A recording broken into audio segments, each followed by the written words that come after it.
Do you remember how many countless hours of Heroes of Might and Magic you used to play, sucking down bagel bites that turned the roof of your mouth into a molten slag while listening to Britney Spears' Toxic? Well, I sure as shit do. And we've already covered Songs of Conquest and how that's going to rock my shaft once it hits us in the beginning of 2022. But we got something coming out of the oven a little earlier. King's Bounty 2, the next installment in the series after 2008's King's Bounty the Legend.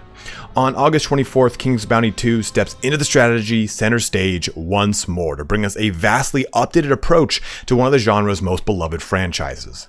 In this video today, I want to talk about 8 ways that King's Bounty 2 is going to be an absolutely awesome journey into a beautiful nostalgic cocoon. A lot is shifting in King's Bounty 2, and the direction looks to be a lot of fun from what I've seen from all the developer Q&As, as well as gameplay footage from some of the press releases. If you're new to the channel, the way I like to do things is upfront the knowledge in my videos. So you'll find all the items in this list in the chapters in my timeline and description. So just feel free to jump to each one that interests you the most. I don't like to keep information ransom.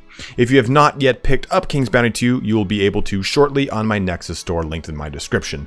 Nexus gets Steam keys directly from the developer and then delivers them to you, so there's no shady third party, and also the developer gets a bigger cut than from Steam. It's also just a great way to support the channel. And if you're enjoying this type of content, please don't forget to like, comment, and or subscribe. Please, I just want to stop eating ramen every day and emailing Jake Paul to fight me so I can make money. Not really, I don't eat ramen. But let's get started on 8 ways King's Bounty 2 looks amazing. Our first subject, though, is about the player character. And what better way than to talk about the classes, or at least the archetypes as they're called in King's Bounty 2, to give us a little bit of that spice. Each archetype has a different overall focus for your army and its talents, which we'll get into later. You can be the saucy warrior, Avar, with his perfectly coiffed hair and, a beard that would make Will Riker go, well, hello. Very nice. The warrior focuses mainly on buffing up your army, making it stronger, heavier hitting force that can wreck through the opposition with pure might. And on the other end of the spectrum, you have the knowledge-seeking mage, who looks shockingly like my ex, and I'm hoping is far less manipulative. But the mage, unlike the warrior, isn't focused on her army. In fact, the mage boasts the smallest army at the start. Instead, she focuses on the devastating effects of spells to be cast across the battlefield.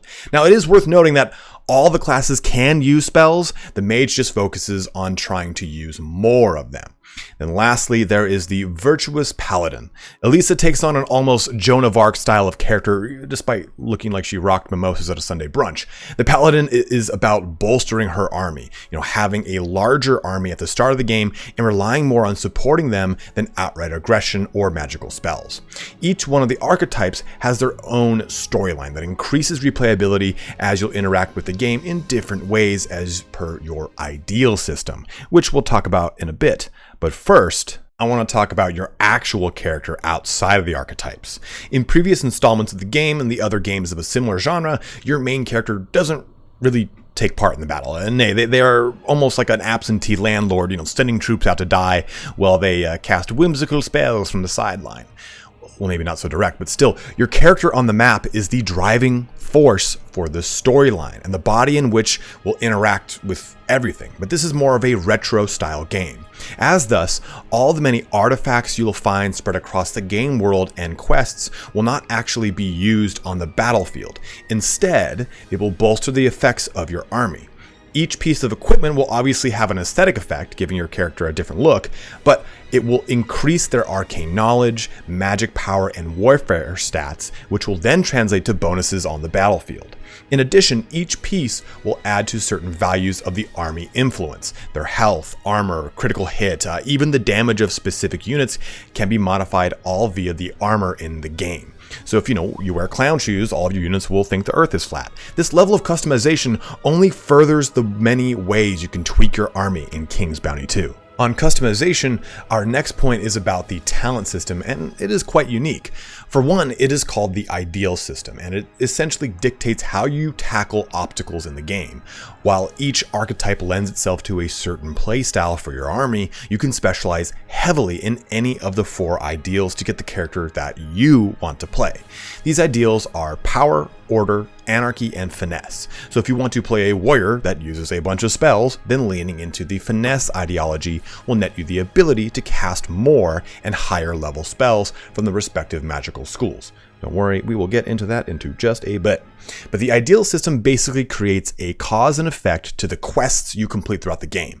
Want to approach a certain scenario with open aggression? Well, it looks like you're going to be more of a power route.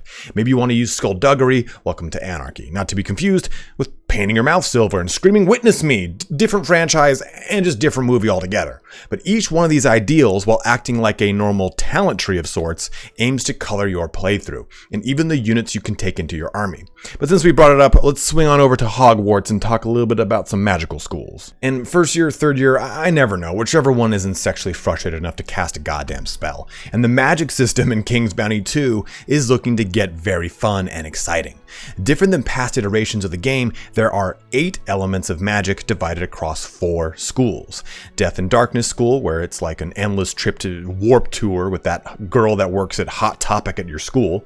And this magic is focused mainly on debuffing your enemies, damage over time effects, and a number of crowd control elements that aim at confusing and disorienting the opposing army. The School of Life and Light focuses on exactly what you'd expect it to, healing and buffs for your army. In fact, it's the only school that has healing that I'm aware of. Next is the School of Air and Fire, which again focuses on buffing, but you also get a number of direct damage or area of effect spells, as well as being able to summon even more creatures to the battlefield.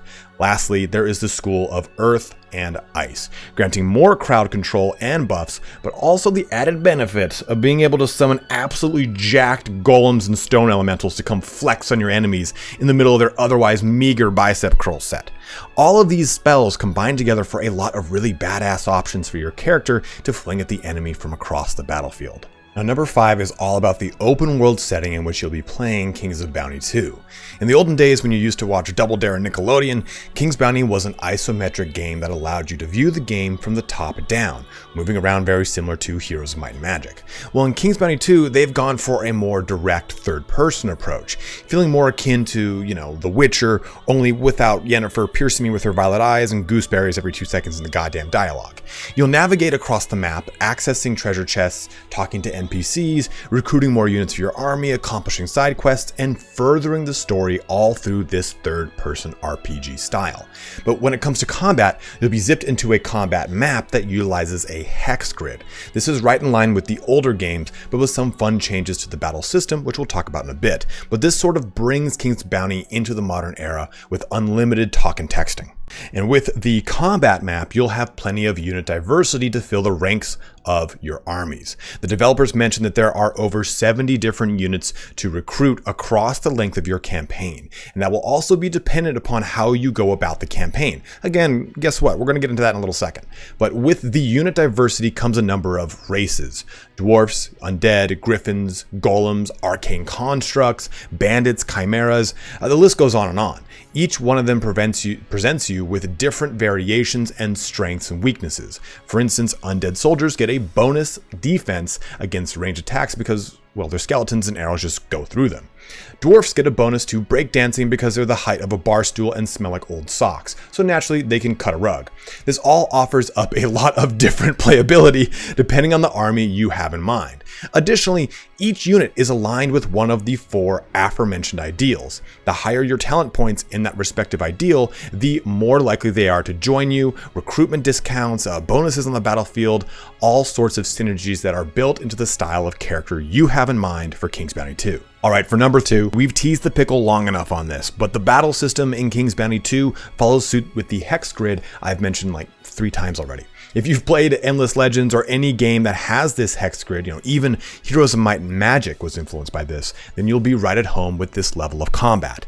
The battle system has undergone a number of changes in the most recent installment. Height and other debris on the battlefield will now limit yours or the enemy's ranged units, being unable to shoot something that they cannot see, obviously. In addition to that, each of the battle maps is diverse and different depending upon the situation you find yourself in that starts the combat. Less of an emphasis on generic battle maps and more of a focus on contextual ones to make the game more immersive is a great step in the right direction. Your army is limited to 5 units at the start, if you're the warrior, 4 for the mage, or 6 for the paladin, with the ability to have unlimited reserves so you can bring more units onto the field when the opportunity presents itself. But from everything I've seen of the combat, it looks fast-paced and enjoyable. All right, number one, the last subject that I want to talk about are the quests, as well as their outcomes, because this is going to be huge for replayability of King's Bounty 2. Almost every quest has a different way to accomplish it, mostly lining up with the ideal system above. Like I said, you can ape your way through a quest and just brute force the little bastard, or you can use some finesse, allying yourself with the shadowy brotherhood that in no way is led by a guy named Ezio Auditore and looks almost exactly like him. But these quests have a number of results that deliver different accessibility to you in the game. In the early options of the game, you're presented with the option of taking the side of two factions. One, the stunty dwarfs who are invariably pissed about being no taller than a small wooden box, or the undead. You know where my vote goes just from the description alone. But the result is losing the ability to recruit the dwarfs at that point in the story, and instead being able to access undead units and their varieties. Of course, there are other outcomes you can pursue, but this granular approach to quests with a sort of build your own adventure style really adds a lot of choice to an otherwise linear game. It's important to remember that about King's Bounty. While it is an open world in the way you pursue the main story and side quests, it's still a relatively linear experience. No amount of cheese wheels like in Skyrim will delay you from completing the main story. So this system helps to deliver a rich and customizable experience that caters to the way that you want to play King's Bounty 2. So whether you're going to slam down more pizza rolls and ruin what's left of your taste buds in a fit of pure nostalgic ecstasy, or plugged into King's Bounty series for the first time, the game is shaping up to be a very strong show of force in the strategy game genre. With a lot of incredible games on the horizon, I think King's Bounty 2 will be a great way to close the summer out while you get hopped up on trying to complete every single side quest, which is just the way these games always pan out. What really appeals to me is the level of customization. I know I've talked about it a lot, but from the talents, your gear and its effects on your army, the unit compositions and the quest outcomes, there are so many ways to make your playthrough unique to you that I think a lot of story-driven strategy games really lack. But go ahead and let me know in the comment section below whether or not you'll be looking into King's Bounty 2 coming out August 24th. I'm going to be diving in, and I can't wait to shake my salt shaker all over the world of Nostria. As always though, guys, thank you so much for watching here today. Don't forget to like, comment, and subscribe, but have a good one and take care.